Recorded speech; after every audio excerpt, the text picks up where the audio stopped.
CBC News, 4th of July 2023, Important Conclusions. Desperate China calls for unity with Russia, India, and other partners in the Shanghai Cooperation.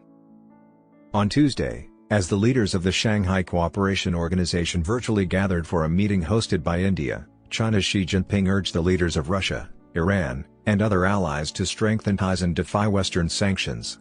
When observer and dialogue partner states are considered, the Shanghai Alliance spans a sizable portion of the globe from Moscow to Beijing. It comprises roughly half of the world's population. The other full members of the Commercial and Security Alliance, besides Iran, China, India, and Russia, are Kazakhstan, Kyrgyzstan, Pakistan, Tajikistan, and Uzbekistan. Additionally, it was announced that Belarus, a Russian ally with observer status, would join the SCO at the following summit. The bloc leaders' main ideas behind several comments on Tuesday are listed below. Putin thanks allies for their assistance during the rebellion. During a brief, unsuccessful rebellion attempted by the leader of the Wagner mercenary group, Russian President Vladimir Putin, he hailed his Shanghai Organization allies for their support. Prigozhin, a prominent player in Russia's conflict in Ukraine for a year, ordered forces from his private army to march on Moscow and addressed the gathering via video link. It was Putin's first summit since Prigozhin accused Russia's military leaders of treason and incompetence. Putin asserted that Russia firmly resists and will resist outside pressure, sanctions, and provocations. He also thanked the other SCO members for their assistance during the Wagner putsch attempt, which he had previously called a rebellion. He said, "I'd like to thank my colleagues from the SCO countries who expressed support for the measures taken by the Russian leadership to safeguard the rule of law and the lives and security of citizens." Since Moscow invaded Ukraine last year, China and Russia have increased their economic cooperation and political ties. This strategic collaboration has only gotten stronger. Ensure common security is what China wants. China's official news agency Xinhua reported that at the virtual conference, Xi called for efforts to safeguard regional peace and ensure common security. He also urged SCO member states to enhance their solidarity.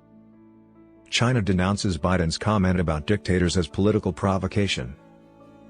Although China falsely claims to be a party to the conflict in Ukraine, it has come under fire from Western countries for failing to denounce Moscow's aggression, and both current and former U.S. officials have accused China of aiding Putin's war effort by increasing its purchases of Russian energy and other goods since the invasion started. Xi said, referring to pro-Western popular uprisings in Eastern Europe in recent decades, most notably in Ukraine, "We must be extremely vigilant against external forces fomenting a new Cold War against Communist China and igniting conflict in the region, and resolutely oppose any country interfering in internal affairs and staging a color revolution for any reason." Fostering cooperation with Iran and other rogue countries. On Tuesday, Iran officially became a member of the Shanghai Cooperation Organization. Tehran has recently stepped up diplomatic efforts with allies and adversaries to lessen isolation, strengthen its economy, and project power. According to the United States, Iran is assisting Russia in building drones for the conflict in Ukraine. The inclusion of Tehran will promote collective security, expanding ties and communications, and strengthening unity, according to Iranian President Ibrahim Raisi. The inclusion of Iran will add fuel to the critics of the West who worry that Russia, China, Pakistan, and Iran are coming together, so there is a collection of countries that are inherently anti-Western in their orientation, according to Harsh V. Pant, a professor at King's College London. However, he emphasized that the SCO is not such a group. Because Central Asians and nations like India do not view the SCO as intrinsically anti-Western, if this kind of axis is to be constructed, it will do so independently of the organization, Pant told AFP. Concerns about Afghanistan's Taliban regime's security. The leaders of the two arch-enemies of the region, India and Pakistan, stated during the summit that Afghanistan remained a major worry. Narendra Modi, the Prime Minister of India, warned about the danger of using Afghanistan as a base to spread instability.